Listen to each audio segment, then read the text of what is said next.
এখন আমি যে ৩ টা অভ্যাসের কথা বলব, যদি আপনি এই ৩ টা অভ্যাস একেবারে অক্ষরে, অক্ষরে পালন করতে পারেন, আপনার সাকসেস নিশ্চিত।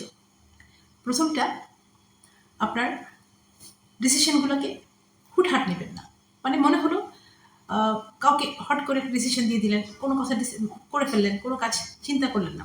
কোনো ডিসিশন দিতে হবে, এখনই দিতে হবে, তারপরে একটু ওয়েট করবেন, চিন্তা করবেন, তারপর ডিসিশনটা দিবেন। বা কোনো কিছু হঠাৎ করে ঘটে গেল, একটার সাথে, সাথে একটা কনক্লুশনে আসা, একটা কিছু বলে দেওয়া, অবশ্যই না, সেটাও চিন্তা করতে হবে। মানে কোনো কিছু একেবারেই কনক্লুশন মানে একদম ডিসিশন, ফাইনাল ডিসিশন আসার আগে অবশ্যই সময় নিতে হবে।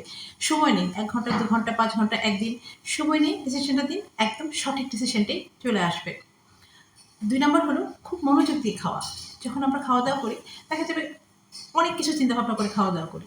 যদি আমরা প্রপার খাওয়া-দাওয়া করি, একদম খাবারের টেস্টটা বুঝে, খাবারের ফ্লেভারটা নিয়ে একদম মনোযোগ দিয়ে যে খাবারটা খাচ্ছি, খাবারটা এনজয় করে করি, আমাদের এটা হজমেও সাহায্য হয়, বডিটা এরকমভাবে পিসফুল থাকে, মানে এত ভালো হয় স্বাস্থ্যের জন্য, তখন আমাদের কাজ করার এনার্জিটা অনেক বেড়ে যায়, অনেক উপকার হয় এবং খাবার থেকে আমাদের অনেক বেশি আমরা বেনিফিটেড হই। ২ নম্বর চলে গেল।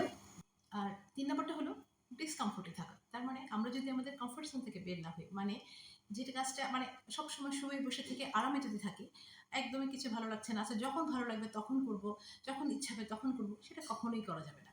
অবশ্যই পরিশ্রম, পরিশ্রম, পরিশ্রম। একদম প্রচণ্ড কষ্ট করতে হবে নিজের গোলে পৌঁছানোর জন্য, নিজের সাফল্য আনার জন্য। আমরা যেখানে যেতে চাই তার জন্য প্রচণ্ড পরিমাণ কষ্ট করতে হবে।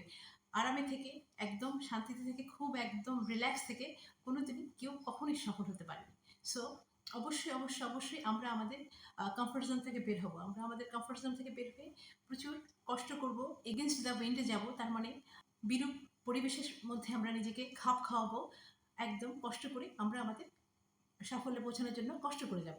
কিছুদিন আমার এই ৩ টা কথা মেনে অভ্যাস করে চলে দেখুন। তারপরে কি হয় অবশ্যই আমাকে কমেন্টে জানাবেন।